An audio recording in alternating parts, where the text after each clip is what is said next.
Bonjour à tous, je vous propose ce matin de réécouter l'audition d'Hervé Falciani. Cet informaticien, ancien employé d'HSBC à Genève, est à l'origine des révélations sur la gigantesque fraude fiscale. On parle de 180 milliards d'euros, une fraude organisée par la banque. Cette enquête, baptisée SwissLeaks, est basée sur les fichiers de la banque HSBC suisse, des fichiers volés en 2007 par Hervé Falciani. Il les a ensuite remis aux autorités françaises. Et grâce à ces fichiers, le fisc français aurait d'ores et déjà récupéré 231 millions d'euros. Alors, Hervé Falciani a été auditionné en 2013 par la commission d'enquête spéciale du Sénat sur le rôle des banques dans l'évasion fiscale, une commission demandée par le groupe communiste au Sénat. C'est cette audition, les explications d'Hervé Falciani, que je vous propose de réécouter tout de suite. Bien, mes chers collègues, nous commençons cet après-midi par l'audition de M. Hervé Falciani, ancien cadre informaticien de la banque HSBC. Monsieur, je vais commencer par un usage qui doit en être un également maintenant pour vous, qui consiste dans la prestation de serment. Alors, voulez-vous vous lever, monsieur? Monsieur Hervé Falciani, prêtez serment de dire toute la vérité, rien que la vérité. Veuillez lever la main droite et dire « je le jure ». Je le jure. Je vous en remercie. Je vous propose, mes chers collègues, mon cher collègue rapporteur, que nous passions directement, puisque c'est désormais un sujet que si nous ne le maîtrisons pas totalement, nous en connaissons tout de même un certain nombre de contours, que le rapporteur Éric Bocquet passe immédiatement aux questions, ce qui nous donnera, puisque nous avons une audition qui se terminera d'environ 1 heure, plus le temps du débat, des questions et des échanges. La parole est à vous, monsieur le rapporteur. Bien, merci monsieur le Président, merci monsieur Falciani d'avoir accepté notre invitation. Vous avez été hier auditionné, je crois, par l'Assemblée nationale, dont vous êtes très sollicité, et pour cause, depuis de nombreux mois, voire des années, depuis cette fameuse affaire que l'on appelle HSBC, les fichiers, à l'origine de la publication desquels vous êtes. Et donc c'est ce qui nous amène bien sûr à vous entendre dans cette commission d'enquête dont vous savez qu'elle a trait très particulièrement au rôle des banques et des acteurs financiers dans le système de l'évasion fiscale sur lequel nous avions déjà travaillé l'an dernier à l'occasion d'une première commission d'enquête. Mais le sujet est tellement immense, complexe, voire infini que nous creusons notre sillon sur le sujet en vue bien sûr de formuler des propositions puisque c'est le rôle de cette commission d'enquête, le rôle des parlementaires, au terme de ce travail d'enquête, de formuler des propositions concrètes qui peuvent devenir des lois, de la réglementation pour essayer de sortir de cette situation dont il est question régulièrement dans les médias et je pense qu'il faut s'en féliciter. Donc voilà, donc c'est à ce titre-là que nous allons vous entendre. Et dans un premier temps, peut-être une première question pour poser un peu planter un peu le décor sur le sujet qui vous concerne. Donc, je voudrais savoir dans quelles conditions exactement vous avez été amené à soupçonner que les fichiers HSBC, pour faire simple, auxquels vous avez eu accès, et dans quelles conditions cet accès vous a-t-il été proposé, contenaient des preuves de transfert illicite. Voilà la première question introductive, si vous voulez bien, sur laquelle j'aimerais vous entendre. Merci. Bien, merci à vous déjà de me recevoir et de me donner l'occasion de partager les éléments qui relèvent de la préservation de nos intérêts fondamentaux et ce qui m'a fait avancer vers la justice et pour le faire de façon consistante, récolter un ensemble de preuves à même de supporter ce que je comptais bien dénoncer au plus haut niveau. Donc ce qui m'a fait prendre cette position, ce qui m'a fait entreprendre cette démarche, fut le fait de constater que la banque est une des premières banques mondiales qui avait pour charge à l'origine de protéger les intérêts des clients et aussi ses engagements au niveau de la société et donc des États, avait en fait pour seule intention de se soustraire à ses obligations et d'être dans une logique de contournement de ses obligations et de ses responsabilités. C'est-à-dire, au lieu d'y faire face, s'assurer de ne pouvoir, comment dire, s'y retrouver confronté.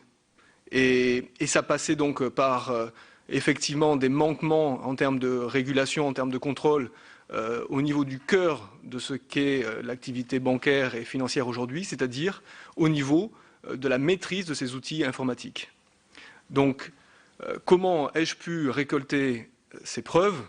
Eh bien, je l'ai pu le faire que par l'intermédiaire de personnes qui elles-mêmes avaient accès aux preuves lorsque moi-même je n'en étais pas autorisé, puisque pour rappeler simplement mon rôle au sein de l'HSBC Private Bank, j'étais, lorsque je l'ai quitté, en charge des technical analyses, des analyses techniques pour le département des projets stratégiques. Donc, des projets qui avaient pour objectif de permettre à cette banque de s'adapter, d'évoluer. Et de s'adapter à quoi? À des réglementations, à des tentatives de réguler et aussi de permettre de contrôler donc ces activités bancaires. Et ce que j'avais donc expérimenté, ce dont j'avais été témoin pendant des années, c'était que la banque, au lieu de faire évoluer son système vers des systèmes plus performants, plus rigoureux et qui permettaient un meilleur contrôle des opérations bancaires qui se déroulaient en son sein, eh bien cherchait à pouvoir se soustraire au mieux à ses responsabilités. Et on aura l'occasion, je pense, lors de cette audition, de prendre des cas concrets qui aujourd'hui sont, de par le temps aussi passé, à notre disposition. Quelle a été votre motivation fondamentale? Vous évoquez nos intérêts fondamentaux, ce qu'on peut partager, mais est-ce que vous pourriez préciser et détailler ce que vous entendez exactement par là et qu'est-ce qui a fait qu'un jour, bon d'abord, préalablement, quelles étaient vos fonctions exactes au sein de la banque, en gros, quel a été votre déroulement de carrière dans cet établissement bancaire, et qu'est-ce qui fait qu'un jour, vous ayez décidé d'avoir l'attitude que vous avez aujourd'hui, que je veux saluer à titre personnel, mais voilà, quel a été l'élément de bascule à un moment donné dans votre réflexion? Pour ne citer que mon père, qui a travaillé dans la banque privée. Je suis né moi-même à Monaco. Et la culture et la connaissance que j'avais donc de l'activité de la banque privée à l'époque était plutôt associée à quoi? À la préservation des biens, des propriétés des personnes, de personnes qui étaient dans des situations assez particulières, qui étaient souvent entre plusieurs pays pour des raisons professionnelles, qui étaient dans la nécessité de quitter leur pays pour des raisons, par exemple, de guerre civile, et qui donc se retrouvaient, ou qui en tout cas mettaient leurs biens en sécurité dans des endroits comme Monaco. Et ça, c'est l'expérience que j'ai eue petit, enfant, et puis grandissant.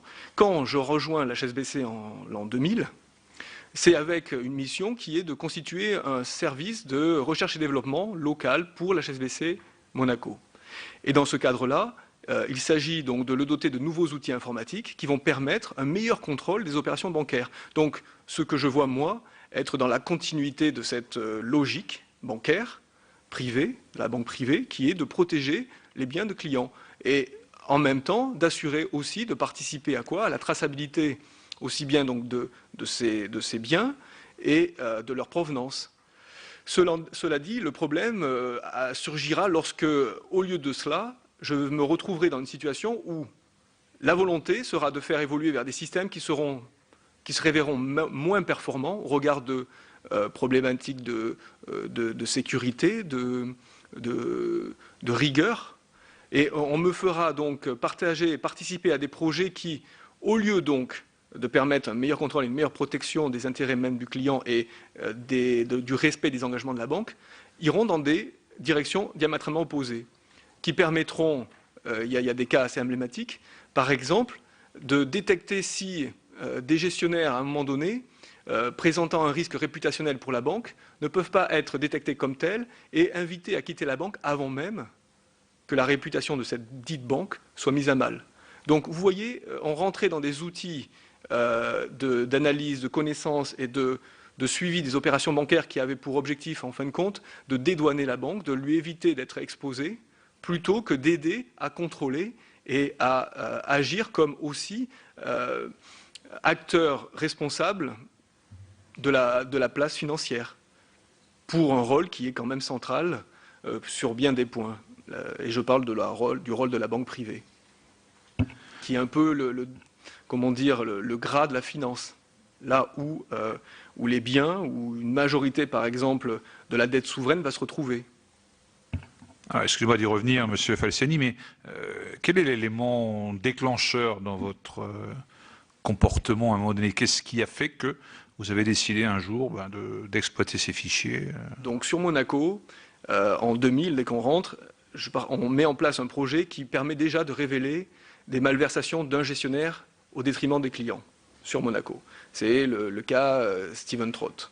Par la suite, donc ça va me permettre de participer à des projets d'envergure européenne. Ça veut dire au niveau de la direction sur Genève. Et on me fait participer à un projet qui s'appelle EDMS, pour gestion électronique des documents. Donc un projet, un système qui est censé garder les documents, une version numérique des documents qui sont utilisés tous les jours dans la banque. Sauf que on me demande, et on nous demande donc avec les personnes qui sont en charge de ce projet, de substituer un projet à un système qui est fiable, qui est efficace, qui permet d'éviter justement qu'on le modifie, qu'on modifie les informations qu'il contient. On demande d'avancer, d'évoluer vers un système qui va lui permettre qu'on puisse modifier les documents qu'il contient même, puisque non plus enregistrés sur des supports inaltérables comme des disques optiques, ce qui était le cas pour le précédent système, mais vers des supports qui sont, eux, tout à fait modifiables, effaçables. Et ça, c'est la première occasion de la prise de conscience, qu'on rentrait vraiment dans une autre ère, où on pouvait effacer et où on avait la possibilité donc d'agir sur quoi? Sur les traces de ce que représente et de ce qui est attesté du patrimoine d'un client. C'est ce que vous entendez par malversation. Exactement, c'est-à-dire qu'à ce moment où je me réalise qu'au lieu de fiabiliser un système qui permettra d'assurer encore plus professionnellement les devoirs de la banque vis-à-vis de ses clients et vis-à-vis des États par la suite, c'est ça aussi que je vais voir, eh bien, je me rends compte que déjà là, il y a un problème, il y a un décalage entre l'action et l'intention affichée. Et une des premières actions sera interne, ça veut dire qu'avant d'être lanceur d'alerte, il s'agit de se comporter en tant que témoin, et j'ai essayé de l'intérieur de œuvrer malgré tout pour rétablir la barre, pour redresser la barre. Et il va en résulter quoi? Dans le cadre de ce projet déjà, on va obtenir qu'avec la participation des consultants extérieurs IBM, de la compagnie IBM donc, qui a partagé l'effort de ce projet, on puisse réaliser un dossier, un rapport de fin de projet qui attestait des manquements et des risques sécuritaires auxquels exposait donc le remplacement d'un ancien système par ce nouveau. Et c'est ainsi que je vais continuer donc ma progression au sein de la banque. Au début donc comme simple analyse technique pour un projet donné et pour finir avec une vision plus transversale, plus globale de l'ensemble des systèmes lorsque ultimement on m'attribue donc ce rôle de Head of Technical Analyst. Et pour donner un peu donc la continuité, pour restituer la continuité de ma démarche interne et externe, une des dernières actions que j'ai eu à mener au sein de la banque pour essayer aussi de la ramener dans des voies plus saines, eh bien, ça aura été d'organiser un colloque sur la sécurisation des systèmes de passage d'ordre. Et ce fut l'occasion de réunir et de sensibiliser, en tout cas d'exprimer les problématiques à des intervenants donc, de la banque qui se trouvaient aussi bien en Chine qu'en Inde et avec donc, le soutien aussi donc, d'autres architectes logiciels, en l'occurrence des personnes qui étaient en Irlande, mais pour dire que jusqu'à la fin, ayant malgré tout à un moment donné réalisé que je ne pourrais rien faire de probant depuis l'intérieur même de la banque et qu'il fallut donc se référer à d'autres autorités.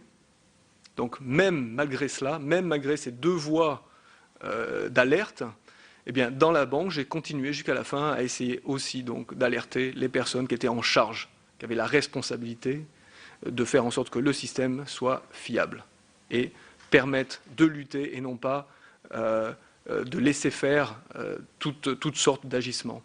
On verra, l'histoire nous le montre, on verra que, et c'est intéressant de le rappeler, on a été témoin ces derniers mois de de ces manques, des conséquences de ces manquements au niveau de la régulation même de l'outil informatique. Et je me réfère à quoi? À des systèmes, à des problématiques comme les frères El Maleh. Vous avez peut-être à l'esprit ces histoires justement de blanchiment d'argent de la drogue qui ont mis en cause cette banque aussi. Mais là encore, quand au début donc, de mon interlocution, je vous expliquais l'attitude de la banque qui consiste à éviter, à contourner ses responsabilités, et là encore, qu'a fait la banque? Elle aura fermé le département dans lequel officiaient donc les personnes incriminées. Elle aura demandé aux clients de clôturer leurs comptes, au lieu de quoi? Au lieu de chercher à savoir si dans ces clients, certains clients étaient indésirables, étaient répréhensibles, et si dans les employés, certains étaient complices.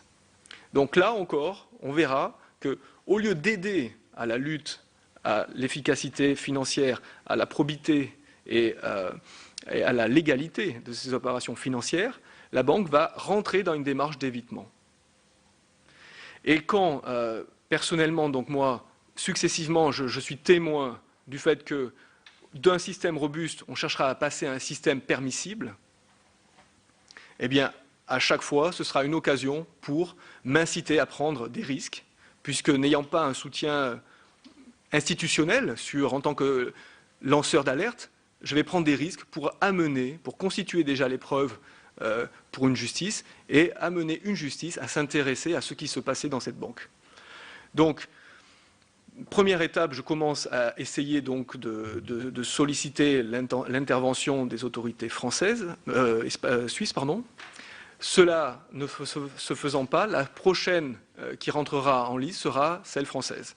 Et ça sera simplement par un téléphone, un appel à la brigade de lutte de la police judiciaire contre la haute délinquance financière, qui, elle, va en fait me mettre dans les mains de l'administration fiscale. Mais ma première démarche, et c'est l'occasion aussi de le répéter, fut orientée vers la justice. Et la justice suisse, puis d'autres justices, dont celle française évidemment, de suite après celle suisse. Après, il y aurait différents éléments qui seraient intéressés de partager. Le fait que, ne serait-ce que pour avoir donc aujourd'hui dans les mains de la justice française et d'autres justices ces éléments de preuve, il a fallu avoir le soutien d'organismes de renseignement, de services de renseignement qui ont permis d'amener leur soutien logistique à ce qu'on sécurise ces informations pour qu'on puisse les transmettre. Parce qu'il ne faut pas oublier, et là je reviens encore là-dessus, que mon rôle ne me donnait pas accès aux informations sensibles. Que ces informations sensibles ont été sécurisées et délivrées dans les mains de la justice exclusivement, pas dans des médias ou des systèmes de diffusion de l'information comme Wikileaks, donc ont été délivrées dans les mains de la justice grâce à une infrastructure, grâce à un support logistique qui a été fourni donc par certains acteurs des services secrets de renseignement. Et là aussi, il faut comprendre que dans tout ce qui est du domaine de la transparence, dans tout ce qui est du domaine de la lutte contre l'opacité, il n'y a pas d'alternative au renseignement. Il n'y a pas d'alternative au fait de connaître quelle est la nature de la menace à laquelle nous sommes exposés. Donc, peut-être qu'effectivement, on arrive à une limite en termes diplomatiques, mais il faut comprendre que normalement, entre alliés, que l'on s'observe mutuellement, ça peut être pour les meilleures raisons du monde. Donc, il faut acter, et je pense qu'il faut aussi prendre l'occasion de mon expérience et mon retour d'expérience pour acter que les renseignements sont utiles et que ce sont surtout des personnes mal intentionnées qui auront intérêt à ce que l'on n'ait pas de transparence. Et pour peu que, bien sûr, ça ne soit pas, il ne s'agisse pas, comme je vous le dis, comme je l'ai fait, moi je ferai bien la différence entre l'étalage public et l'accès et la transparence aux informations utiles. Pourquoi? Pour la préservation de notre intérêt général. Vous dites, monsieur, que vous n'aviez pas accès forcément, vous, directement, personnellement, à certaines informations, et en particulier à certains ordinateurs, enfin certaines informations contenues informatiquement. Les services secrets, certes, mais pour autant, il faut bien qu'entre, il y ait des personnes qui fournissent ces renseignements. Alors ma question est assez simple. Est-ce que vous avez actuellement des contacts personnels avec des personnes qui peuvent vous fournir des informations, mais qui n'ont pas encore accepté officiellement de prendre, comment dirais-je, la cape du lanceur d'alerte.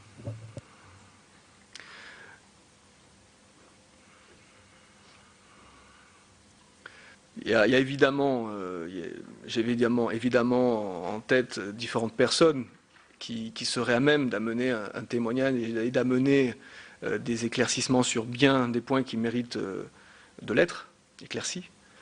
La problématique n'est pas tant leur existence, et vraiment comment. Et vraiment comment leur permettre et permettre à ce que d'autres aussi, que je ne connaîtrais pas, puissent le faire. Mais actuellement, vous avez des contacts avec ces gens-là. Moi, je continue effectivement à avoir des contacts sur comment évolue le système, et puis même par intermédiaire, c'est-à-dire en ayant aussi travaillé avec d'autres justices, dans d'autres structures. D'autres pays seront équipés de mécanismes de renseignement, de systèmes de renseignement qui vous permettront de garder malgré tout une vision assez à jour de ce qui se passe de l'autre côté du mur, de l'autre côté de certaines frontières. Là, je parlais du mur du secret bancaire. Mais bref, oui, j'ai quand même effectivement encore un certain nombre d'informations qui me reviennent. Oui, Monsieur Falciani, je n'ai pas très bien compris les raisons qui vous ont conduit à avoir des soupçons clairs sur les données des fameux fichiers HSBC. Est-ce que vous pourriez y revenir, s'il vous plaît? Parce que vous avez suggéré n'avoir pas eu accès aux données, mais que celles-ci avaient été extraites grâce aux services de renseignement. C'est ce que vous venez de dire à l'instant. Est-ce que vous pourriez clarifier ce point, s'il vous plaît? Bien sûr. En fait, ce que j'ai essayé de partager avec vous, c'est simplement que, au niveau de l'accès à ces informations, à ces éléments de preuve, j'ai eu l'aide d'autres personnes au sein de la banque. Par contre, pour assurer le fait que personne n'ait en sa possession ces éléments de preuve, personne d'autre que des justices déjà, eh bien, il a fallu recourir à un certain nombre d'expertises en termes de sécurisation et de transport de ces informations. Puisque, bon, il faut bien comprendre qu'il y a une différence entre l'obtention et la mise à disposition. Et c'est dans la mise à disposition qu'il a fallu qu'on m'aide. Je parle là, en l'occurrence, des services de renseignement. Par contre, pour ce qui est de l'obtention, pas à ma connaissance, ils ne sont pas intervenus à ce niveau-là, à ma connaissance, puisqu'ils sont intervenus dans cette mise à disposition aussi suite à ma demande. C'est-à-dire que quand moi, je me trouve face à une situation inextricable, où je ne vois vraiment pas comment je vais réussir premièrement à sécuriser ces informations et à les faire parvenir dans les mains souhaitées, eh bien, j'alerte les personnes, les compétences d'État qui me semblent à même de m'aider dans ma démarche. Et ça passera donc par la sollicitation d'un certain nombre de services de renseignement. Ce qui fait qu'encore aujourd'hui, malgré la présentation, malgré le nom sur lequel ces personnes se sont présentées à moi et ont aidé concrètement, factuellement, je n'aurais jamais, en tout cas je n'ai pas aujourd'hui l'assurance de leur réelle identité déclarée. Ce que je sais, c'est que leur action a été positive et a permis, dans les cadres qu'on s'était donnés, d'aboutir à ce que la justice aujourd'hui ait ses preuves. Vous voulez dire que les documents, enfin les pièces que vous avez obtenues, vous les avez obtenues anonymement, c'est-à-dire que vous ne mettez pas un nom sur la personne qui vous a transmis une information ou une clé USB, que sais-je? Non, pas du tout. Non, les informations. Moi, j'ai eu deux rôles. J'ai eu premièrement donc un rôle pour assurer l'acheminement dans les mains de la justice de ces informations, et deuxièmement, j'ai eu le rôle d'assurer que ces informations soient consistantes. C'est-à-dire, elles m'ont été données par des personnes que je connaissais, et les ayant obtenues, j'ai dû m'assurer de leur intégrité. Et cela fait, je les ai mis après, j'ai profité de l'assistance amenée par justement un service de renseignement pour pouvoir les mettre à disposition. Oui, avant de passer la parole à notre collègue Marie-Noëlle Lienemann, est-ce que vous avez pris le temps d'analyser ces fichiers vous-même avant de vous en saisir? Et qu'est-ce que vous avez pu observer à l'occasion de cette analyse que vous avez éventuellement faite? Elles ont certainement été partielles étant donné l'ampleur des données qui sont assez conséquentes. Qu'est-ce qui a retenu votre attention à l'examen de ces données? Des noms, des montants d'encours par exemple? En aucun cas. En aucun cas, je me suis intéressé, si on peut dire, aux particularités, aux instances d'opération bancaire, encore moins aux noms. Par contre, quand vous parlez de partialité, non. Ce qu'on s'est fait fort de récupérer, c'est l'intégralité. Donc l'intégralité à la fois de quoi? De certains systèmes qui montraient quoi? Qui montraient justement la permissivité de la banque et ses agissements. Et dans ce cadre, donc, c'est simplement parce que, eh bien, pour que ces systèmes fonctionnent, ils devaient contenir des listes de clients, qu'on pouvait retrouver des listes de clients. Mais mon principal intérêt à l'origine était de restituer les éléments explicatifs de comment fonctionne la banque.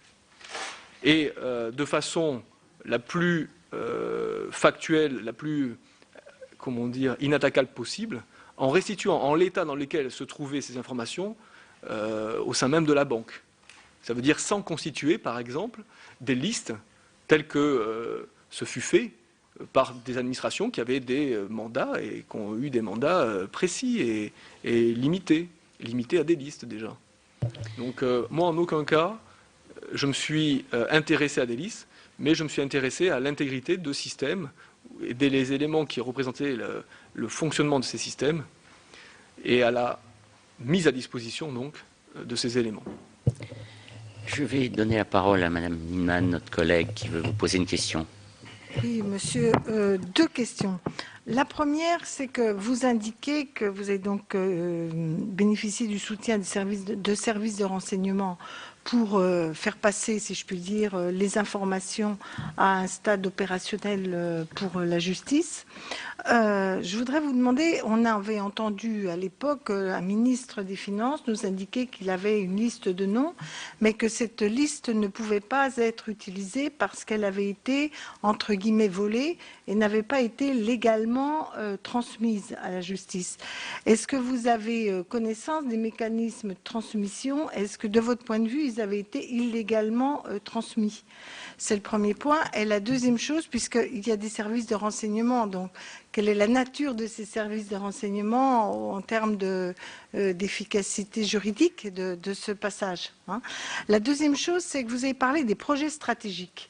Vous dites que dans l'organisation de la banque, il y avait des systèmes de compétences de la banque qui étaient mis au service de projets stratégiques. Or, nous réfléchissons à la manière dont les États, la puissance publique, peut organiser sa riposte devant l'évasion fiscale, qui est un mécanisme qui s'adapte très vite, comme un virus mutant, quoi, hein. Et donc, est-ce que, de votre point de vue, il n'y aurait pas nécessité d'une sorte de similitude d'organisation, c'est-à-dire d'avoir des task force qui travaillent sur des projets stratégiques de lutte contre l'évasion fiscale? Et pouvez-vous nous dire ce qu'il en est de ces projets stratégiques? Qui ça réunissait dans les banques? Quelles compétences étaient mises en œuvre pour voir si éventuellement par symétrie, il ne serait pas utile de croiser les compétences au sein de l'État? Oui, bien volontiers. Je vais répondre à vos questions. Donc pour la première, lorsqu'il s'agit justement des procédures fiscales et judiciaires, toutes les informations, et quand j'ai parlé du rôle de certains services de renseignement, donc il a permis quoi? Il a permis un fait unique dans l'histoire, que des informations soient transmises à la justice française par la justice suisse. C'est-à-dire, toutes les informations dont on va discuter et dont on a entendu parler pendant des années ont été mises à disposition à la suite d'une demande d'entraide judiciaire suisse. Donc c'est de par les demandes de saisie, de scellés et les résultats donc de ces saisies, donc les scellés de cette commission rogatoire internationale suisse, a permis à la France et à la justice française de récupérer ces informations. Ce qui veut dire qu'il n'y aura jamais eu plus direct et plus naturel transmission de données que dans ce cadre-là, que dans ce cas unique donc de ce qu'on appellera sûrement l'affaire HSBC. Quand un ministre parle de données volées, il ne peut s'agir que d'une manipulation, qu'une entrave. Pourquoi? Parce que, aujourd'hui encore, aucun jugement n'a été prononcé sur quoi que ce soit dans cette affaire. Donc, encore moins de vol de données. Donc, quand un représentant de l'autorité, quand un élu, quand quelqu'un qui devrait soutenir les lois prétend cela, eh bien, c'est du domaine de l'entrave. C'est du domaine de la manipulation. Et contre nos intérêts propres. Ça, c'est mon point de vue de citoyen, de témoin de ce que j'ai vécu, parce qu'il y aura d'autres épisodes qui s'afféreront à cet événement-là, hein, de déclarations comme quoi des données auraient été volées. Et ces autres interventions auront été, par exemple, le fait de brandir une liste, ce qui aurait pu être très bien fait 1 an plus tard, laissant le temps aux institutions judiciaires de progresser, d'enquêter tranquillement, sans qu'on alerte les personnes qui risquaient une enquête. Et bon, après on pourrait continuer dans le sens, mais il y a une autre question. Là, pour les obstructions, il y en aura eu de nombreuses. Il y en aura eu au plus haut niveau. Il y aura eu des demandes de destruction de scellés en les retournant à la Suisse. Il aura été demandé, d'accord, que non seulement une copie des scellés soit communiquée à la Suisse, mais carrément que l'on retourne les scellés à la Suisse. Ce qui irait entraîner quoi? Judiciairement, une destruction de preuves. De preuves pour donc quoi? Pour des preuves qui aujourd'hui, historiquement, sont un des premiers cas dans notre histoire donc, de la lutte contre l'opacité financière et l'évasion fiscale, eh bien, sont uniques. Donc, moi, je conclurai là pour cette première question sur justement lorsqu'on a parlé et mystifié donc le public et bien d'autres jusqu'à justement des magistrats sur la notion de données volées. Et puis je viendrai donc sur la deuxième question qui est justement comment faire face à cette menace. Alors, chaque fois qu'on a une menace, on pense en termes de défense.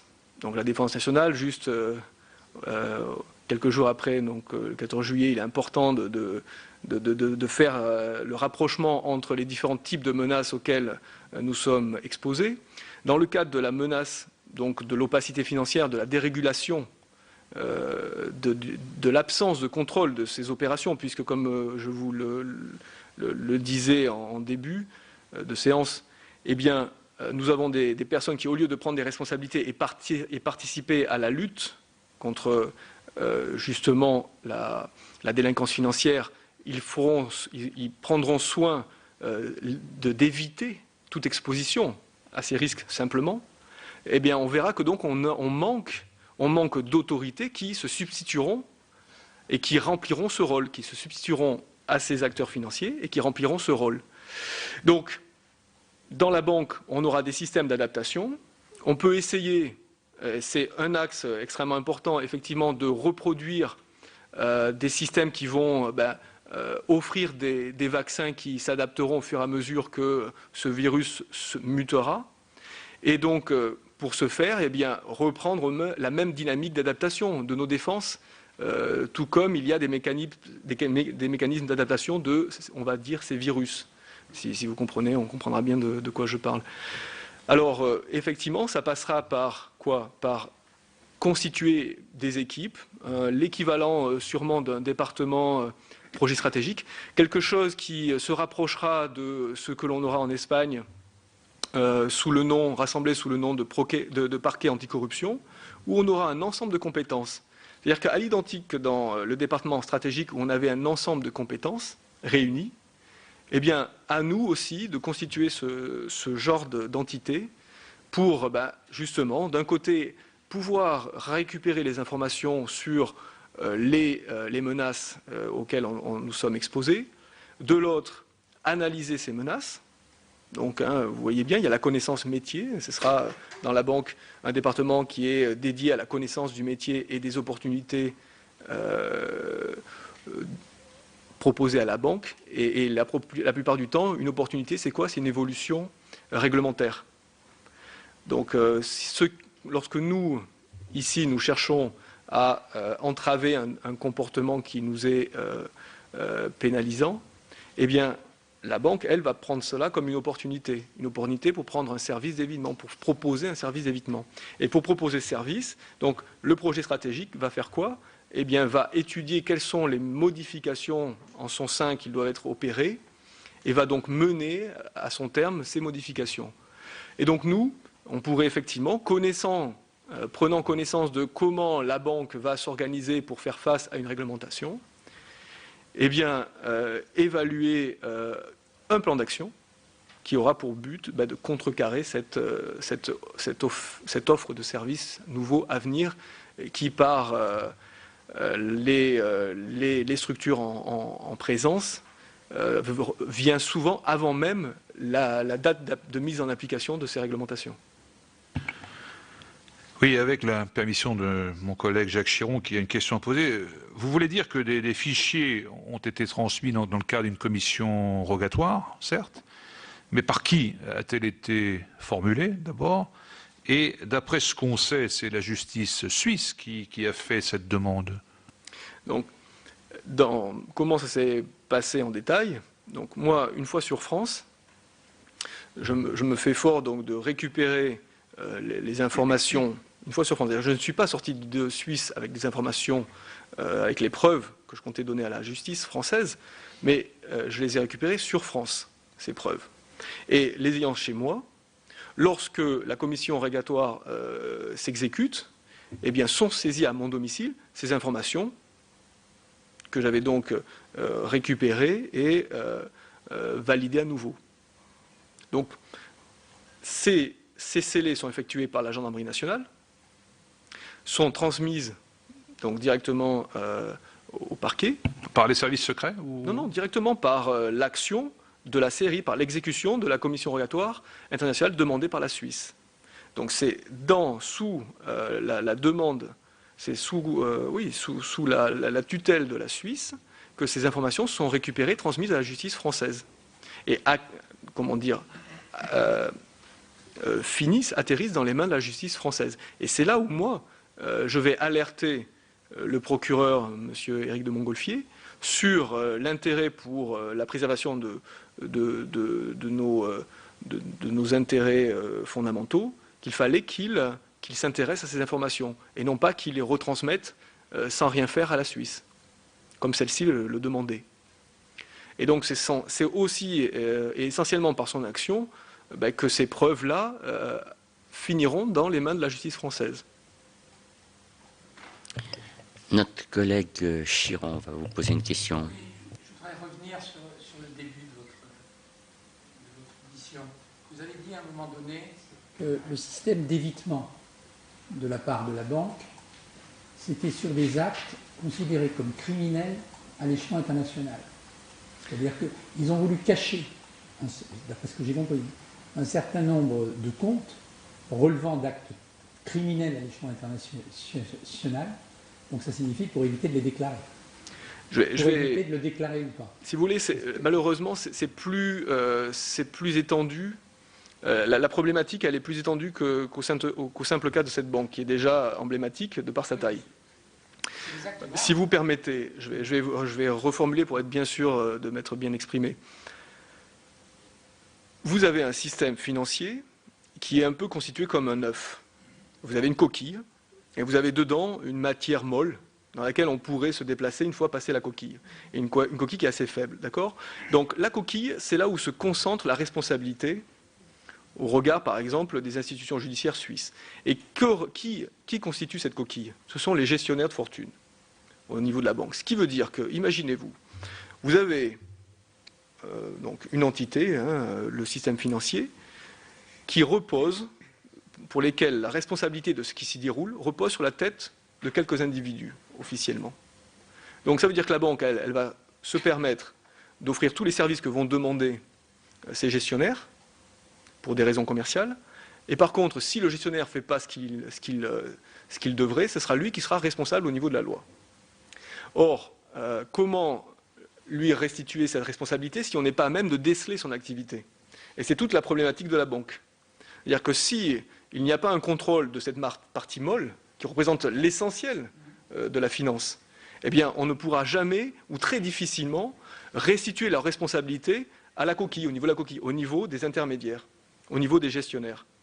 Et c'est simplement, et c'est toute la subtilité de la démarche, c'est que en rendant de plus en plus fine cette coquille, en l'éloignant de plus en plus de ce qu'est la banque, donc de l'œuf, de la matière molle de l'œuf, eh bien, la banque participe, aide à ce que nous soyons démunis face à des comportements délictueux. Et je vous ai cité les exemples des frères El Maleh en France. Les exemples, j'aurais pu vous prendre aussi l'exemple, par exemple, d'un chef de la mafia chinoise en Espagne, Gao Ping, qui utilisait quoi? La même banque, cette même banque HSBC Genève. Et dans les deux cas, pour du blanchiment. Et dans les deux cas, dans des cadres qui mettront, qui exposeront en termes judiciaires, simplement les intermédiaires. Simplement les intermédiaires. Et la banque, elle, réussira toujours à se maintenir hors de toute poursuite, jusqu'ici. Parce que les réglementations sont faites telles quelles. Et c'est bien ça la difficulté, c'est que ce ne sont pas avec des réglementations qu'on va pouvoir interférer avec ces mécanismes, avec ces comportements. Ce seront bien avec des attitudes et avec des actions dynamiques. Ce sera bien, par exemple, en se rapprochant des intermédiaires financiers. Quand l'Amérique demande à la Suisse l'échange automatique des noms des clients, la Suisse, bon gré mal gré, va accepter, va rechigner, va présenter comme, bon, si c'était très grave. Mais va accepter, parce que le temps que ça passe en vigueur, elle aura déjà trouvé un mécanisme d'évitement. Par contre, quand on lui demande à la Suisse de communiquer ses intermédiaires, ses avocats, toute personne qui aura un rôle déterminant dans ses activités financières, eh bien là, il y aura une levée de bouclier généralisée. Alors là, on arrivera à la limite de la coopération. Et c'est tout le point, c'est que tout est dans la subtilité. On n'est pas dans du gros œuvre, on est vraiment dans de l'orfèvrerie. Et dans ces plats, et dans ce travail-là, dans ce domaine-là, il y a des places qui concentrent ces compétences et qui nous obligent, nous, donc à acquérir ces mêmes compétences pour pouvoir rivaliser. Et donc à reconstituer un environnement qui permettra à ces compétences de se développer et d'être au même niveau que celles de nos opposants. Très bien. Oui. Personnellement, je voulais vous poser une autre question. Au début, lorsqu'on évoque un nombre de comptes révélés par vos informations, on évoque un nombre X. Par la suite, interrogeant les différentes personnes qui ont pu accéder à ces comptes, qui ont pu les vérifier, qui ont pu les contrôler, on nous indique que certains sont des doublons, que certains sont des comptes déclarés, epsilon, quelques-uns, et que certains ont des états nuls, enfin sont des comptes soldés, et on finit par aboutir à X divisé par 4 ou divisé par 5. Pour vous, c'est crédible? Alors déjà, je ne me remettrai jamais en cause le travail de l'administration, parce que j'ai vu avec quels moyens ils avaient à œuvrer, et la vraie responsabilité réside dans le fait de ne pas lui avoir donné jusqu'ici les moyens. Maintenant, pour revenir aux chiffres, il faut voir que nous sommes dans une situation complexe, et comme on le comprend bien, si on n'a pas une connaissance parfaite de ces mécanismes, on ne pourra pas, ayant les preuves devant les yeux, on ne pourra pas les exploiter. Ça veut dire que si je viens, et c'est ce que j'ai vécu d'ailleurs, quand je me suis retrouvé face à une quantité astronomique d'informations à partager avec, par exemple, l'administration fiscale, ces messieurs étaient bien démunis face à ça.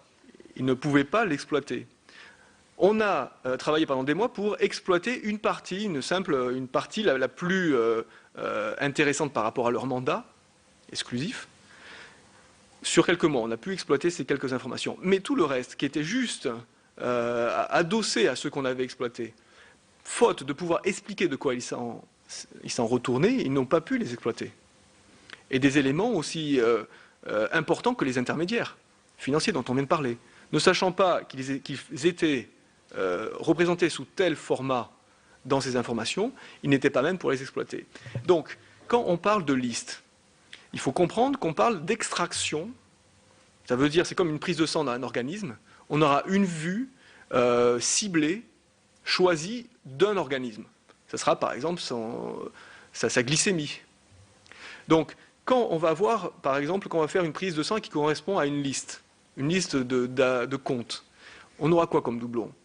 Alors, reprenons les chiffres, on aura plusieurs centaines de milliers de comptes bancaires, sachant qu'une personne pouvant détenir plusieurs comptes.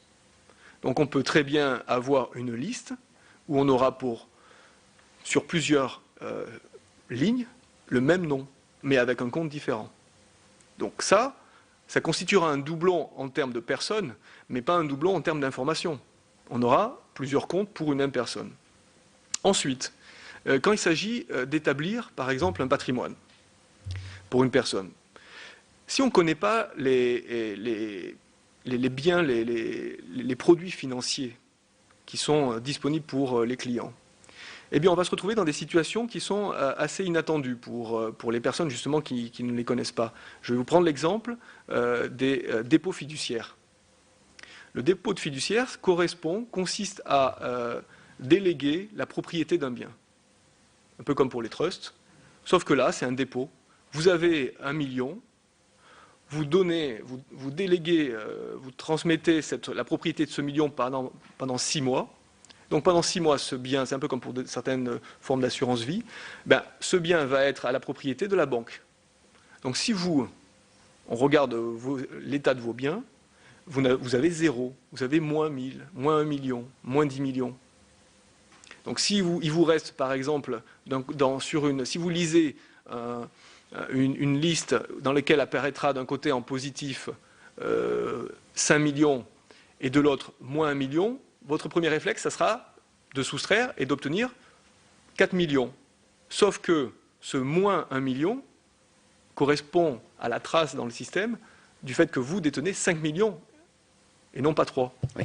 Comment un client de la banque peut-il... Simplement, excusez-moi, pour arriver à la conclusion de ce que je comptais partager avec vous, rien que le patrimoine d'un client n'est pas quelque chose d'intuitif, n'est pas quelque chose qui pourra, faute de connaître vraiment la banque, qui pourra être établi par une simple disponibilité d'informations. Donc, si vous détenez les informations bancaires, si vous n'êtes pas à même de bien les interpréter, vous allez arriver à des décalages très conséquents. Comment un client d'une banque, entrant dans ce type de mécanisme-là, peut-il se préserver contre l'appréhension de ses propres fonds, puisqu'on est dans l'occulte complet, qu'il a délégué la propriété à un intervenant, une personne interposée? Comment peut-il se prémunir de récupérer cet argent et d'échapper à une propre fraude de la banque à son détriment? Vous revenez sur un apprentissage que j'ai eu tout jeune, hein, encore une fois, où mon père, quand les premiers mots qui m'a transmis, les premiers éléments de compréhension de la banque qu'il m'a transmis furent la banque et la négation de la confiance. Il faut viser et superviser. C'est un principe, il y a des principes comme ça, comme le principe des 4 yeux, où on devrait assurer que chaque opération soit visée, supervisée. Donc, pour éviter justement que quelqu'un de mal intentionné puisse détourner des biens. Et à une époque, l'époque où il me transmettait ses connaissances, on était dans l'époque où les éléments étaient sur des cahiers, sur des registres, où on ne pouvait pas effacer, on ne pouvait pas faire disparaître, comme l'informatique l'a permis depuis. Et c'est toute la difficulté. C'est-à-dire que quand on parle de secret, on va revenir à des événements qu'on a connus sous le terme, par exemple, des fonds en déshérence. Et si on voit, hein, ce n'est pas simplement spécifique à la Suisse ou aux endroits où on aura un secret bancaire très, très exigeant, mais déjà en France, ça existe. Déjà en France, quand vous allez estimer les biens en déshérence en France, eh ben, vous pourrez, ce ne sera même plus un facteur multiplicatif, mais ce sera plutôt exponentiel. Vous pouvez imaginer ce qu'il peut se produire derrière un mur aussi, au plus que le mur sera solide d'ailleurs. Vous pourrez imaginer donc qu'est-ce qui pourra se passer derrière un mur comme le mur du secret bancaire suisse. Merci. Nous allons revenir aux questions de notre rapporteur. Bien, merci, Monsieur le Président. Oui, afin de bien comprendre votre cheminement, Monsieur Falciani, donc vous avez dit tout à l'heure que vous avez quitté le territoire suisse, si j'ai bien compris, sans être en possession des documents, des fichiers en question. Bien sûr. Et dans ce cas-là, la question se pose de savoir qui vous a aidé au transfert de ces données. Est-ce que les services secrets ont eu un rôle concret dans cette opération-là? Voilà, ça c'est la première question que je voulais vous poser. Ensuite, deuxième question, dans quelles conditions la justice suisse vous a-t-elle identifié comme étant possesseur de ces fichiers? Et troisième question pour cette série-là, quels ont été vos interlocuteurs au ministère des Finances en France? Un témoin a fait état de diverses tractations dans les services fiscaux, ça a été repris dans la presse à plusieurs reprises. Est-ce que vous pourriez nous donner des précisions sur leur objet? Pour la dernière de vos questions, je suis pas tout à fait sûr d'avoir bien compris quand vous parlez de tractation. Bon, pour revenir donc et prendre dans l'ordre vos questions. Oui, en fait, c'est le juge de Montgolfier qu'on a auditionné l'an dernier qui faisait état de... Ce sont ces propos que nous reprenons dans l'audition et voilà, il a fait état de cette situation. Bon, moi, je vais vous restituer ce qu'il s'est passé, hein, aussi bien donc à partir du moment où j'ai quitté la Suisse et après, lorsqu'il s'agit de travailler donc avec, comprise l'administration fiscale. Donc, lorsque je quitte la Suisse, effectivement, je n'ai pas d'informations avec moi. Je n'ai aucune information. Je rentre en France sans rien. Et quand je vous ai parlé donc du rôle de certains services de renseignement, il s'agit sur la mise de la sécurisation, la mise en sécurité de ces informations pour qu'elles puissent être disponibles aussi bien depuis la France que depuis l'Espagne ou que depuis tout autre pays, sans encourir le risque que par ma disparition, elles disparaissent aussi. Donc c'est simplement ça, c'est-à-dire que l'essentiel du rôle des services de renseignement a été donc d'assurer cela. Une partie aussi quand même bien importante aura été dans les mécanismes qui ont entraîné la Suisse à venir perquisitionner sur France, qui cela aussi est de leur tribu, hein, leur revient. C'est aussi grâce à eux qu'on a pu organiser cette judiciarisation dans un pays où les réglementations nous imposent et nous évitent de pouvoir vraiment lutter efficacement. Mais bon, c'est un autre débat, c'est un autre sujet. Quand donc, une fois rentrées et une fois ces données perquisitionnées, donc disponibles pour la justice française, une fois cela fait, moi j'ai simplement amené donc mes éclaircissements sur la nature des informations. Comme je l'expliquais, les informations telles quelles, si je vous les donnais, et si je les donnais aux personnes les plus expertes dans la lutte au niveau français, si je les donnais demain, ils seraient bien à même d'établir qu'ils ne peuvent rien en faire. Ils ne sauraient pas quoi en faire.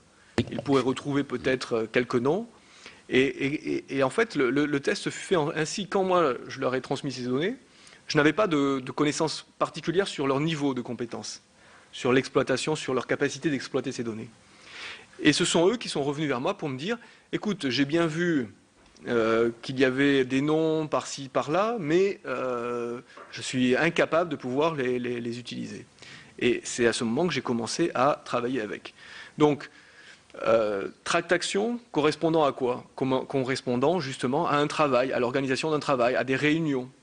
Les seuls éléments de tractation que je vois et que j'ai vécu ont été afférentes au fait d'organiser des séances de travail. De travail explicatif. Et gracieusement, évidemment, hein, comme à chaque fois. Donc, tout au long de ces années, j'ai amené ma contribution, aussi bien au niveau de l'administration fiscale que de la justice française, et de justice, gracieusement, volontairement, et en ayant comme limite simplement le temps qu'on m'avait imparti pour le faire. C'est-à-dire que dans un ensemble d'obstructions dont nous avons été victimes, hein, puisque c'est nos intérêts qui en pâtissent à terme, eh bien, a été aussi organisé le fait que je ne puisse pas, de façon consistante, apporter toute mon aide. ne serait-ce que dans l'explication des mécanismes et dans le fait de mettre en place une défense qui soit à la hauteur des menaces. Mais aujourd'hui, les choses sont d'une autre nature, les intentions sont différentes, et je suis plus qu'optimiste, je suis certain qu'on va réussir à redresser la barre. Mais, monsieur, précisément sur ce point, vous avez incontestablement une expertise très précieuse. D'abord, vous êtes ingénieur système. En plus, vous connaissez le système bancaire qui organise l'opacité. Donc, vous avez une expertise, j'allais dire, monnayable. Est-ce que l'État français vous a proposé de vous rémunérer pour que vous agissiez en qualité d'expert pour analyser ces informations que vous nous dites difficilement analysables par d'autres? Peut-être. Alors, ma question est, est-ce que l'État français vous a proposé de vous indemniser de cette expertise, voire est-ce que vous l'êtes? Non, en aucun cas. En aucun cas, jamais. Et puis, j'ai offert gracieusement mon aide depuis le début. Non. Que dans des domaines limités. Jusqu'ici. Aujourd'hui, nous sommes en train de chercher une voie pour justement que je puisse apporter mon aide, pour que je puisse continuer cette lutte qui est devenue un engagement personnel. Mais comment vous expliquez ça, que vous offrez là votre expertise, vous amenez un certain nombre de choses, et à tous les nouveaux, vous nous indiquez il y a un blocage, on ne me permet même pas d'aider, d'apporter mon expérience. Comment vous expliquez ça? Qui est ce on? Parce que le on ne m'a pas aidé. Enfin, oui, désolé. Qui est le on? Je vais vous dire, si on prend, alors prenons pour la partie la plus emblématique, prenons donc le précédent président de la République, qui va prétendre que les paradis fiscaux sont finis. Son action concrète, la seule dont moi je puisse témoigner, et dont nous pouvons tous témoigner, parce que malheureusement, je ne peux pas témoigner qu'il ait aidé à quoi que ce soit, pour ma part, eh bien, son seule action concrète aura été de permettre au Panama de pouvoir continuer à travailler. Donc, c'est quelque chose qu'il faut... revenons aux faits. D'accord ? Le précédent gouvernement et son représentant, pour être très précis et concis, je dirais, quand il a eu une action à mener, quand il a mené une action, ça a été pour rendre une place qui est tout à fait connue pour ses dérives dans la gestion des patrimoines immobiliers, qu'est le Panama. Et donc, la France, quand elle a eu une action, elle a été, au niveau des paradis fiscaux, sous la présidence de M. Sarkozy, a été néfaste pour nos intérêts personnels, pour tous nos intérêts généraux. Donc, je réponds aussi à votre question. Alors, ce n'est pas détourné, parce que je ne peux pas faire état d'une aide qui a été apportée dans cette lutte, au regard de ma connaissance des moyens de lutte dont on aurait besoin et dont on a besoin. Mais je peux vous faire état de ce qui a été fait et qui va contre nos intérêts. Il est exact que vous n'avez pas pu rencontrer M. Cahuzac lorsque vous avez également voulu lui fournir des informations? Je vous le confirme. Autant cette lutte dépasse les partis politiques, puisque c'est du domaine de l'intérêt général, et nous sommes tous dans la même barque, si je puis dire, autant il y a effectivement des personnes qui auront eu un rôle clé. Et le pire dans la corruption, ce n'est pas de faire quelque chose contre, même si, comme je vous disais, il y a eu des actions contre qui ont été menées. Non, le pire dans la corruption, c'est de laisser rien faire et de ne pas aider à ce que soit fait. Parce que ce sont des déterminations et ce sont des actions concrètes, franches, qui nécessitent un investissement, un engagement qui permettent de lutter contre une telle menace. Quand vous savez qu'il s'agit de, par an, et c'est une estimation à minima de plusieurs dizaines de milliards, quand vous comprenez que l'enjeu est de cet ordre, eh bien, vous comprenez que ça nécessiterait un pourcentage de cet enjeu d'investissement. Et aujourd'hui, l'investissement n'est pas fait, même à minima. Donc, c'est l'intérêt aussi de nos rencontres, c'est l'intérêt de comprendre que nous avons la possibilité de faire, mais que simplement aujourd'hui, et je suis heureux de voir que dans le gouvernement, que dans l'administration, il y a un changement qui se laisse sentir, qui est en voie d'arriver, et qu'on va peut-être, donc, grâce à cela, si on maintient cet effort et si on le mène à son terme, on va enfin pouvoir se doter d'une défense qui soit adaptée à la menace. Est-ce que vous pourriez préciser, M. Falciani, ce que vous entendez par action contre, d'une part, et je voudrais revenir un peu en arrière sur les types d'opérations, des cas concrets que vous aviez annoncés, nous détailler. Nous serions très preneurs de quelques exemples très concrets de ce type d'opération dans cette activité, s'il vous plaît. Oui, bien. Donc, bon, il y en a de toutes sortes. Hein. Si on prend des exemples, par exemple, sur les régulations, les réglementations, l'équivalent, on a un exemple aujourd'hui dans la lutte, l'exemple américain. Donc, quand je vous dis qui a été fait contre, donc un des acteurs phares dans la lutte contre l'opacité financière et en tout cas l'évasion fiscale a été jusqu'ici l'Amérique. Donc les États-Unis, l'Amérique. Et qu'est-ce qu'ils ont fait? Ils ont cherché donc simplement à mettre la pression, à révéler, à expliquer les mécanismes et à obtenir des informations. Quand ils ne pouvaient pas le faire directement, ils ont mis en place des réglementations comme le Qualified Intermediary, le QI, qui permettait donc la taxation des ressortissants américains sur la base de l'origine des produits qu'ils détenaient. Donc si c'était des produits d'origine américaine, eh bien, une partie des bénéfices issus de la détention de ces produits devait être reversée. Et dans ce cadre-là, la banque se comportait en percepteur pour l'Amérique. Quand l'Europe, de façon plus générale, a cherché à faire la même chose, et ce qui s'est trouvé appelé par l'ESD, European Saving Directive, qu'est-ce qui en est ressorti? Que la réglementation prévoyait de taxer les personnes physiques et non pas les personnes morales. Donc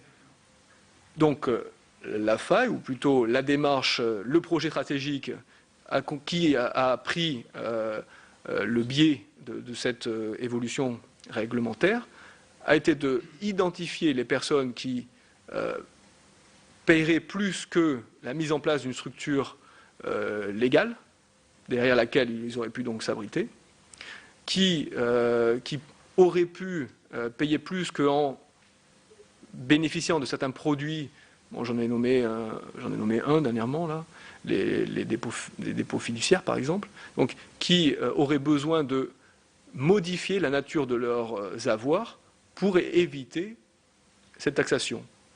Donc voilà, il y a un projet qui consistera et qui consista à identifier les personnes qui se verraient pénalisées par cette réglementation et à leur fournir un service, donc qui sera facturable, hein, pour ne pas avoir à le subir. Donc imaginons, s'ils avaient eu à payer 10, ils n'auront finalement qu'à payer 5, mais à la banque, pas aux États.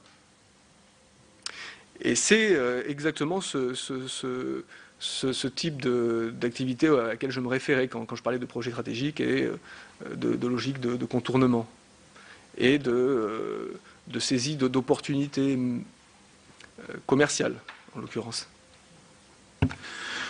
Lorsque vous avez trouvé refuge en France, quelles ont été vos démarches concrètes pour faire connaître ces fichiers d'abord, puisqu'un récent rapport de l'Assemblée nationale fait état d'une certaine déconvenue de votre part, enfin vous en avez un peu parlé, après que la DNIF vous a orienté vers le ministère de l'économie et des finances. Quelles étaient les raisons de cette déconvenue selon vous, et avez-vous été protégé dans l'intervalle? Et toujours à propos de l'Assemblée nationale, il est indiqué que vous avez pu regretter que l'exploitation informatique n'ait pas été aussi approfondie qu'elle aurait pu l'être, ou dû l'être.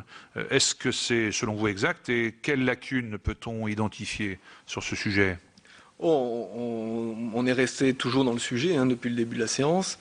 Maintenant, ce que j'ai pu, moi, constater, c'est que déjà au niveau réglementaire, on a un problème. Parce que si on a besoin aujourd'hui de lanceurs d'alerte, c'est qu'au niveau des témoins, on n'a pas une protection correspondante à ce qu'ils nécessitent, ces témoins. Et tant qu'on n'aura pas ça, il y aura un manque au niveau démocratique et au niveau de la justice. Maintenant, quand donc j'ai eu à réprouver, le terme n'est pas vraiment adapté, je dirais que j'aurais bien aimé pouvoir m'adresser directement à la justice, sans avoir besoin de passer par une commission rogatoire internationale. Cela dit, la France ne le permet pas, toujours pas aujourd'hui. C'est-à-dire qu'aujourd'hui, si je me retrouvais en Suisse avec ces mêmes éléments de preuve pour une banque dont la dangerosité a été révélée, n'oublions pas que c'est la banque la plus condamnée de l'histoire.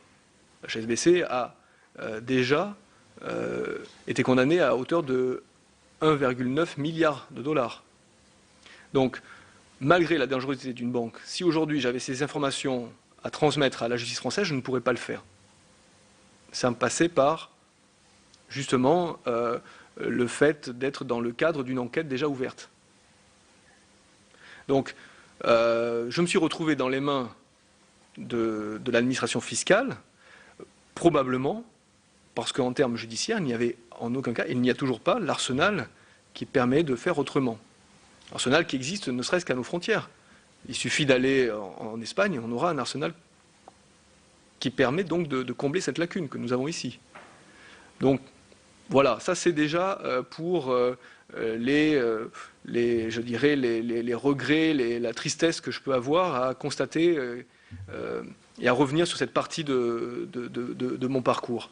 Ensuite, pour ce qui est des moyens pour exploiter les données mieux, complètement, de façon utile, et puis en plus proactive, avec une possibilité d'enclencher un mécanisme qui nous permettra de rester au niveau, pas simplement de bénéficier d'une connaissance à un moment T, mais aussi après de garder et d'enrichir cette connaissance.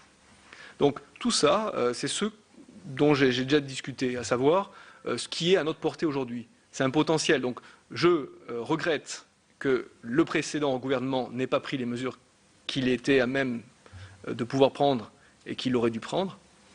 Et j'espère et je suis optimiste sur le fait qu'aujourd'hui, grâce aussi à vous, eh bien, on va tous ensemble arriver enfin à proposer quelque chose. Quelque chose qui fera que, quand on se retrouvera ou quand on aura l'occasion de faire le point sur où on en est, on pourra établir que des avancées auront été effectuées, qu'on aura franchi des pas décisifs. Oui, on a eu l'occasion d'auditionner M. Parini l'an dernier, directeur à l'époque de la DGFiP, et il nous avait dit qu'il n'avait pas pu exploiter les fichiers. Voilà. Que pensez-vous de cette appréciation et avez-vous été associé à ces travaux à Bercy, enfin à la DGFiP de manière générale? Alors, par exemple, lorsque, il n'y a pas plus tard que quelques semaines, j'ai recontacté les personnes avec qui j'avais commencé à travailler il y a de ça 5 ans au niveau de la NEF, de l'administration fiscale, et j'ai posé une question. J'ai dit, est-ce qu'aujourd'hui, si on reprenait depuis le début cette aventure, est-ce que vous pensez que nous aurions travaillé ensemble dans un hôtel sur Nice, dans une chambre d'hôtel pour laquelle rien n'était prévu, dans laquelle rien n'était assuré, ni en termes de sécurité pour ma personne, pour nos personnes, ni en termes de sécurité sur les protocoles d'analyse et de traitement des informations? Imaginez-vous traiter la mémoire d'une banque dans une chambre d'hôtel. C'est ce qu'on a vécu.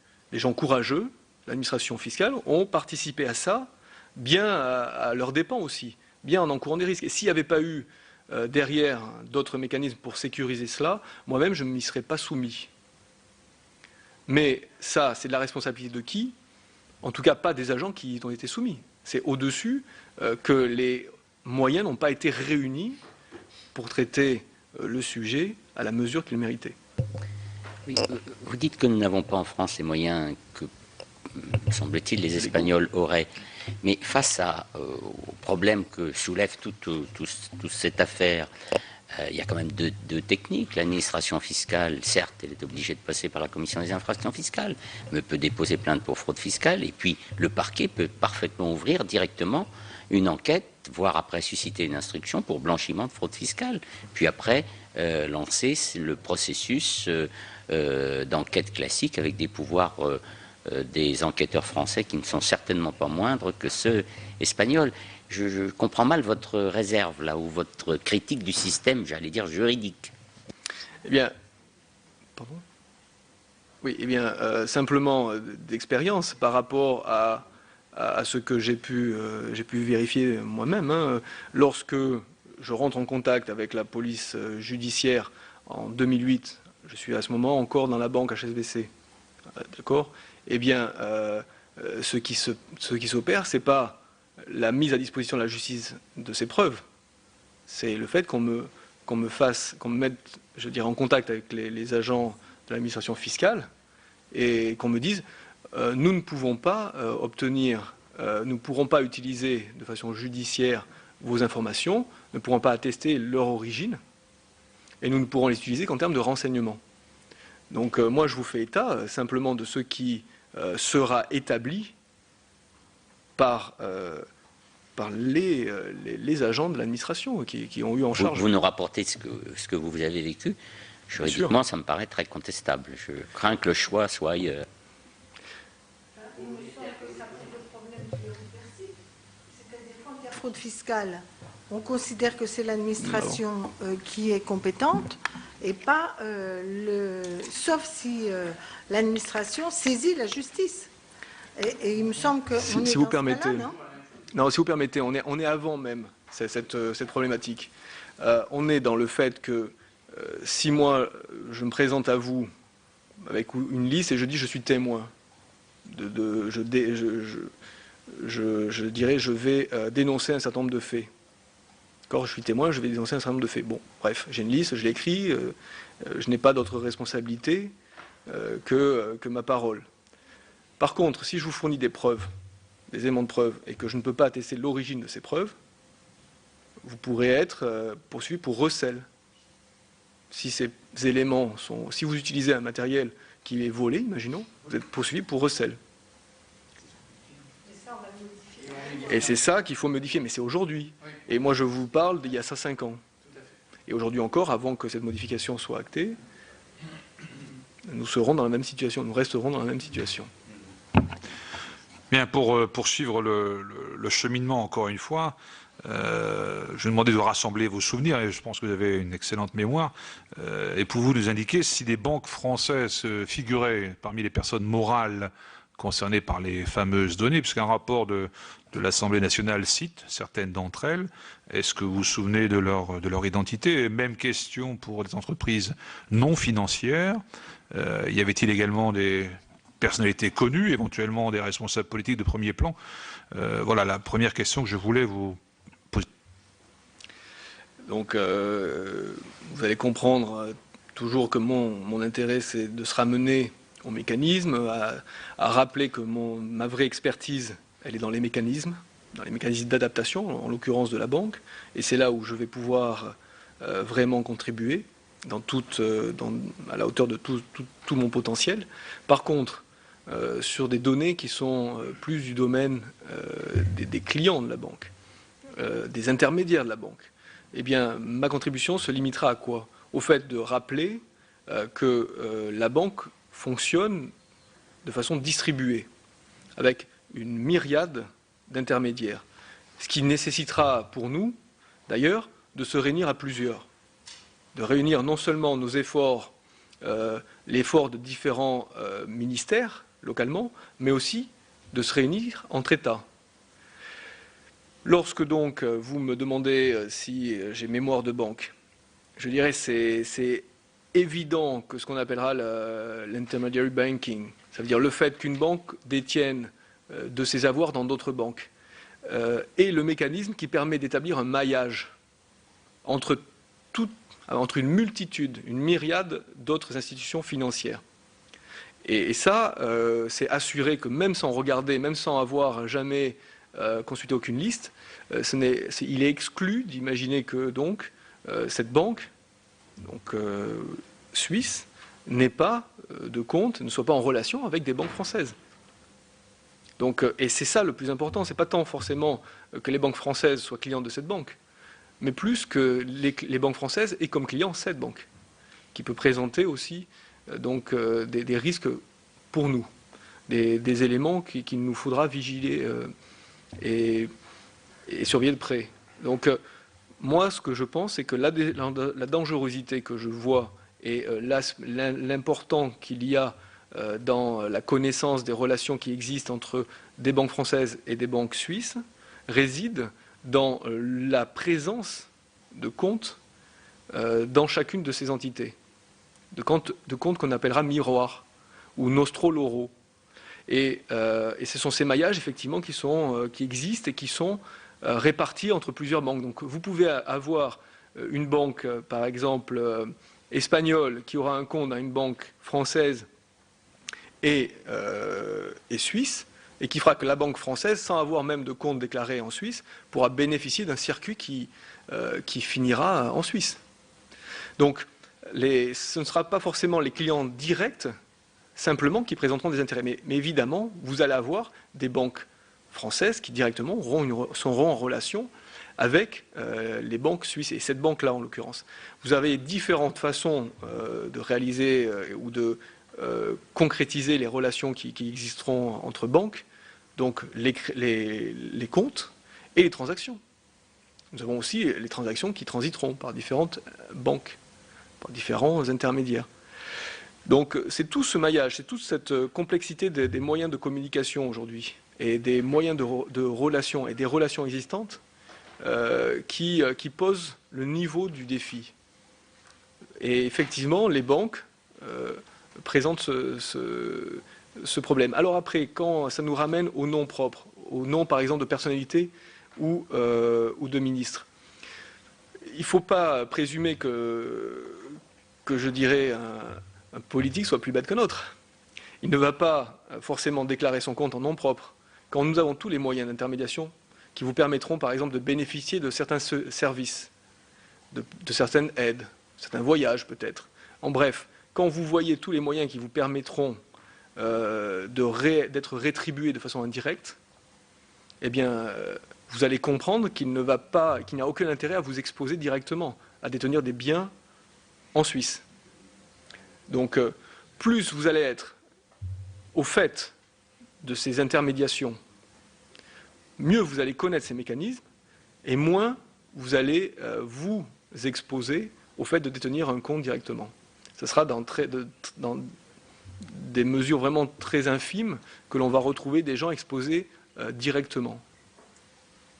Est-ce qu'il y a des comptes d'entreprises, de grosses entreprises notamment, qui sont concernés par cette liste HSBC Private Banking, ce qui peut paraître surprenant? Est-ce que vous confirmez? Quelle est votre analyse? Non, mais évidemment, si vous voyez par exemple, on va revenir sur les logiques d'évitement. Vous avez HSBC qui, au Luxembourg, voyant le vent tourner au niveau des noms, avec la FATCA, au nom des personnes qui déclarent leur nom, eh bien, va céder ses activités de banque privée au Luxembourg pour se concentrer sur la gestion des clients qui sont corporate, c'est-à-dire la partie des entreprises. Donc c'est la réponse. Vous voyez qu'aujourd'hui, effectivement, le secteur économique va se réorienter vers des entreprises, vers des intermédiaires, des éléments d'intermédiation par rapport aux non personnels, aux personnes physiques. Notre collègue Christian Eckert, rapporteur de la commission à l'Assemblée nationale, a fait un travail de plusieurs mois sur la liste HSBC, et il faisait état dans la presse récemment de nombreux salariés d'HSBC, plus d'une centaine de mémoires, dont il semblerait à l'évidence qu'ils étaient des prête-noms pour d'autres. Est-ce que vous confirmez cet état de fait? Moi, encore une fois, chaque cas mérite et nécessite d'être analysé de façon conséquente. Quand vous trouvez des employés qui ont des droits par exemple qui peuvent être des droits de regard, de signature peut-être, mais à voir. Il faudra connaître la nature du compte et la raison pour laquelle sont détenus ou sont associés au niveau de certains droits ces comptes. S'il s'agit, imaginez, d'un fonds de pension, et que l'employé a aussi la gestion de ce fonds de pension, il se verra associé à ce compte bancaire sans que les avoirs soient réellement à lui. Alors, si vous parlez de milliers d'employés, bon, ça pourrait être, il sera possible que, on aura en tout cas une diversité de cas de figure. Maintenant, je dirais, ma connaissance, c'est que la banque fonctionne par cloisonnement et va éviter de s'exposer directement. Je vous dis, c'est la logique de l'évitement. Alors, ça me semble quand même, voilà, ça m'interpelle le fait de penser que des milliers d'employés soient prête-noms dans cette banque. Il faudrait voir de plus près. Je n'ai pas d'éléments aujourd'hui pour l'établir clairement. Après, c'est vrai que dans quelques mois, peut-être que je pourrais vous répondre différemment. Qu'est-ce qui vous a amené à fuir vers l'Espagne à un moment donné? Donc, quand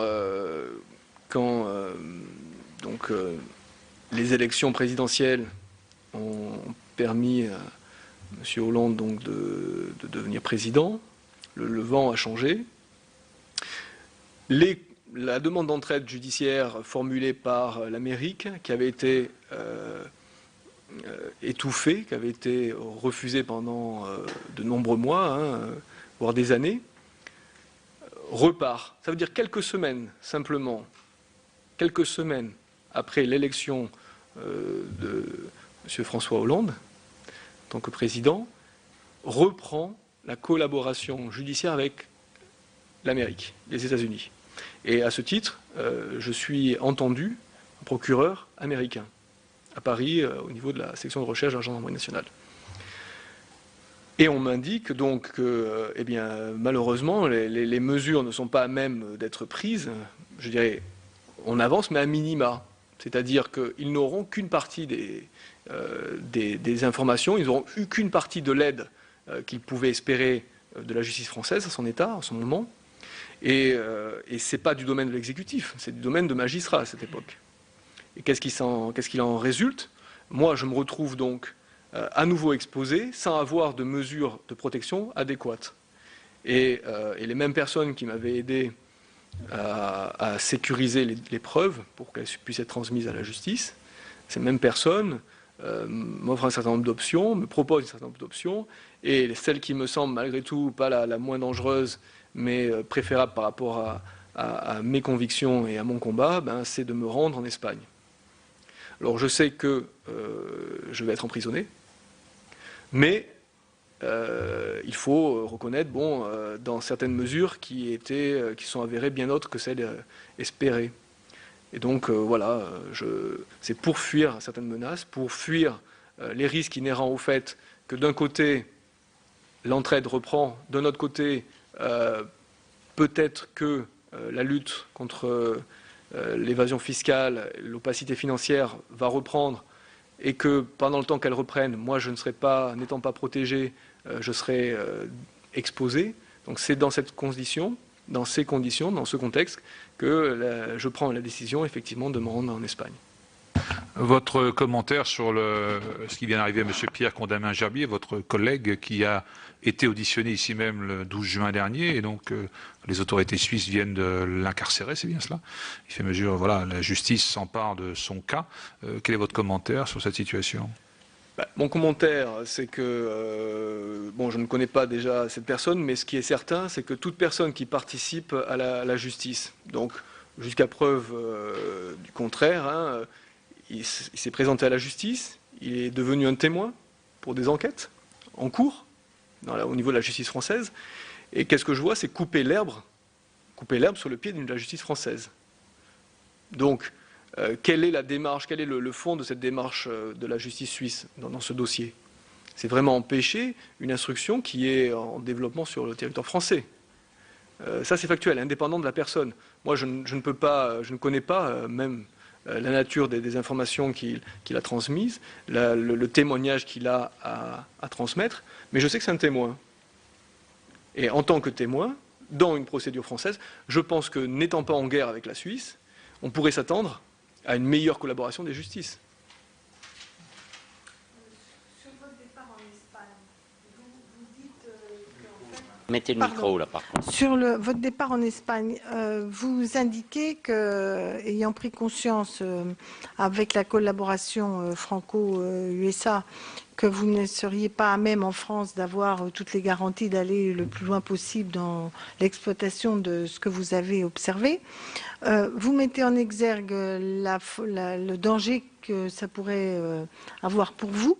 Mais est-ce qu'il y a aussi le fait que la justice espagnole et les mécanismes de travail de l'Espagne vous permettaient de continuer un travail d'investigation et d'aller vers un traitement judiciaire des choses, ou est-ce que c'était uniquement lié aux menaces que vous sentiez potentiellement sur vous? évidemment, plusieurs paramètres ont influé mon choix. Parmi les paramètres, je pourrais simplement constater que lorsque fut nommé donc, au ministère du Budget M. Cahuzac, pour moi, la tournure des événements ne me semblait pas tout à fait favorable, ne serait-ce que sous cet axe. Maintenant, il y en a d'autres. Il y a effectivement le fait qu'un certain nombre de démarches avec des informations à minima avaient été menées en Espagne avec succès, des personnes de plus haut niveau. Il faut rappeler que M. Botín, donc, qui est vraiment le représentant de la plus puissante banque européenne à ce jour, la Santander, avait été reconnu coupable d'évasion pour plusieurs centaines de millions d'euros. Donc il fallait comprendre, il fallait restituer. Aujourd'hui, c'est même l'occasion aussi d'insister là-dessus. Vous avez des dirigeants au plus haut niveau, des plus grandes instances bancaires européennes, qui pratiquent l'évasion fiscale, déjà. Donc ça a été effectué et c'est un résultat acquis en Espagne, par l'Espagne. Donc c'est un des facteurs, un des paramètres qui a influé dans mon choix. Ensuite, je pourrais les énumérer. Il y aura effectivement le fait que je ne m'attendais pas non plus à passer 5 mois en prison. Quand on sait que dans le cas, je vous ai parlé des frères El Maleh, qu'il s'agit quand même de blanchiment d'argent de narcotrafiquants, eh bien la personne a été condamnée à 6 mois de prison. Donc je ne sais pas combien de mois elle aura fait. Mais donc voilà. Dans quel pays vous avez été emprisonné, M. Falciani? En Espagne. Espagne, en Espagne. En Espagne, pourquoi à la demande de la banque, de la HSBC, qui a demandé donc par l'Interpol à ce que je sois extradé vers la Suisse. Pour des motifs, là, alors si on y revenait aussi, c'est une parenthèse si vous me la permettez, je pourrais faire. Il faut voir qu'on a prétexté à la justice suisse, entre autres, d'autres mensonges, que je n'avais pas été disponible pour participer à leur enquête, qui s'était déroulée déjà depuis 5 ans. Sachant qu'ils avaient toujours eu mon adresse, mon téléphone personnel, pour me joindre à tout instant par mon intermédiaire et l'intermédiaire de mes avocats, qui m'avaient convié à une visite en février 2012 sur territoire suisse, où je m'étais rendu. Donc, quand on voit tous ces éléments, et quand on réalise donc qu'ils s'adressent à une autre justice en prétextant que déjà ils avaient besoin de m'extrader parce qu'ils n'avaient pas possibilité de rentrer en contact avec moi pour faire progresser l'enquête, on voit bien dans quel contexte on se situe. On voit bien quelle est la gravité de la situation quand on arrive à ce que des représentants d'une justice se comportent de telle façon. Donc, au résultat, voilà, je me suis retrouvé emprisonné pour ces motifs, dans un cadre où la justice espagnole, finalement, a rempli son rôle, et dans tous les axes. Par rapport à ses engagements, elle, pour le coup, elle a rempli ses engagements européens, internationaux. Et elle a aussi rempli son rôle en me permettant d'aider la justice dans le cadre donc du parquet anticorruption. Donc en y allant, je n'étais pas assuré de pouvoir amener ma contribution aussi au parquet anticorruption. Il s'avérait que ce fut possible et j'en suis ravi.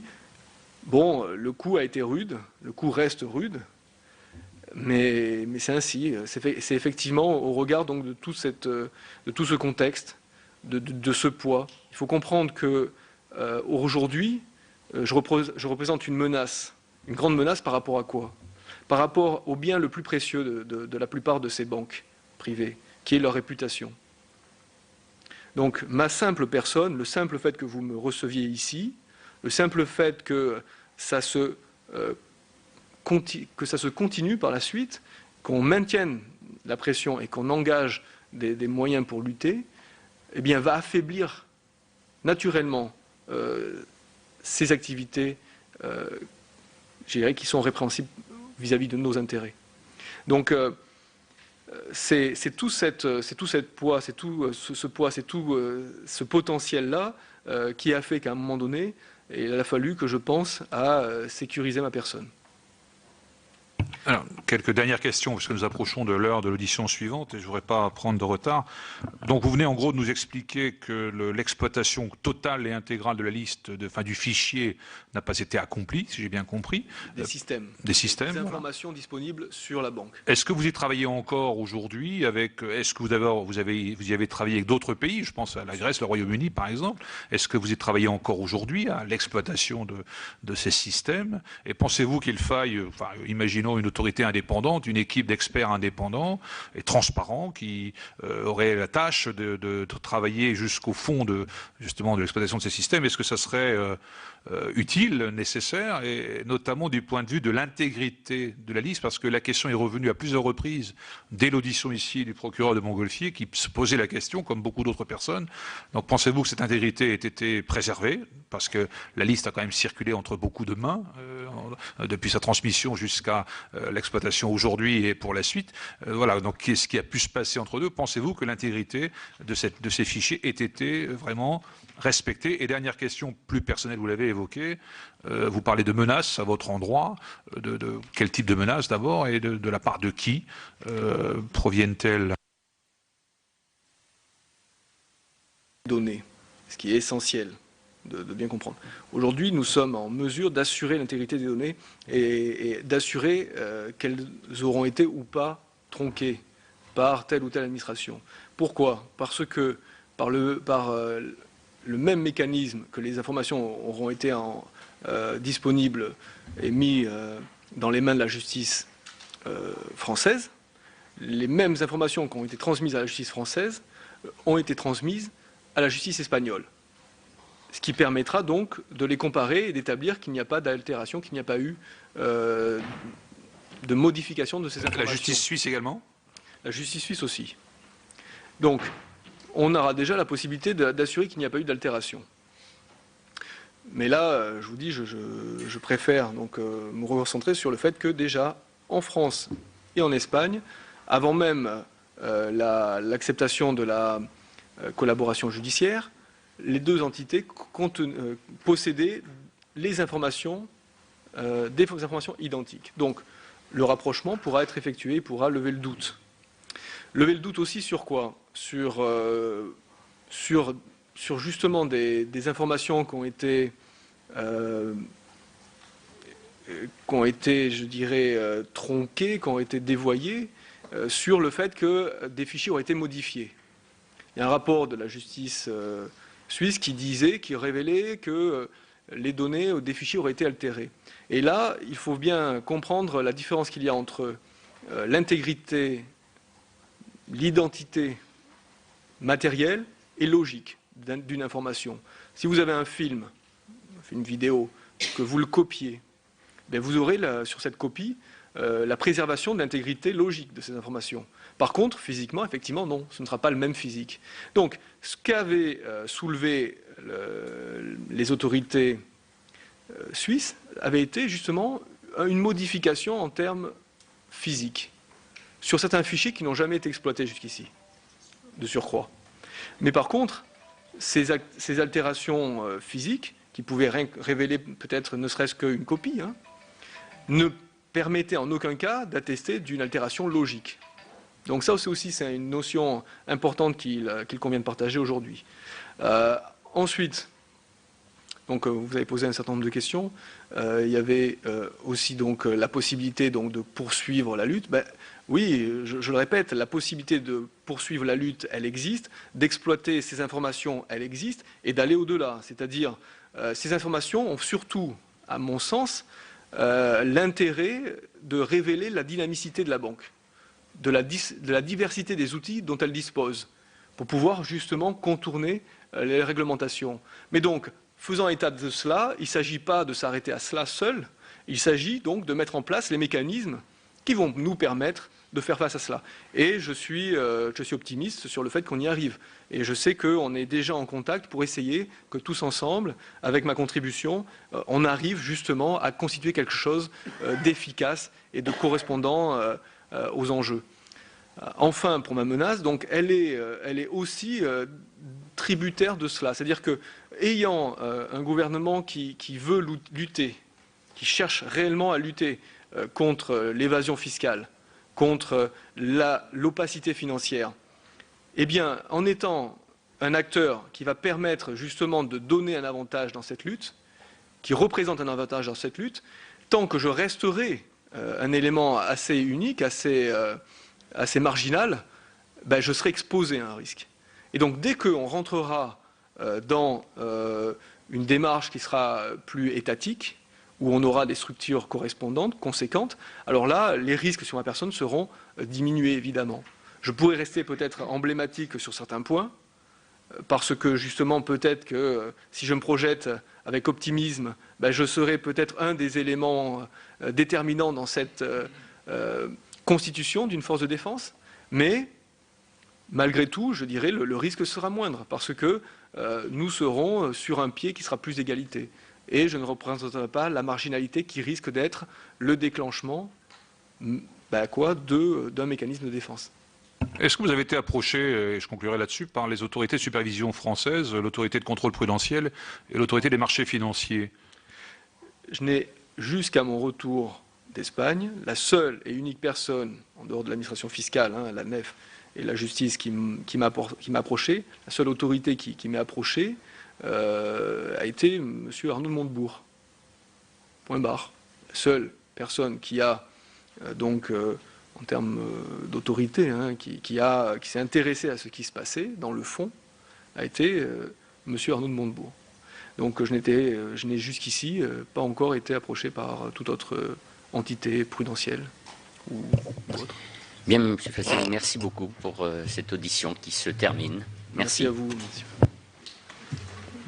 Voilà, vous avez donc pu réécouter l'audition d'Hervé Falciani devant la commission d'enquête du Sénat sur le rôle des banques dans l'évasion fiscale. Tout de suite, la suite de nos programmes sur Public Sénat.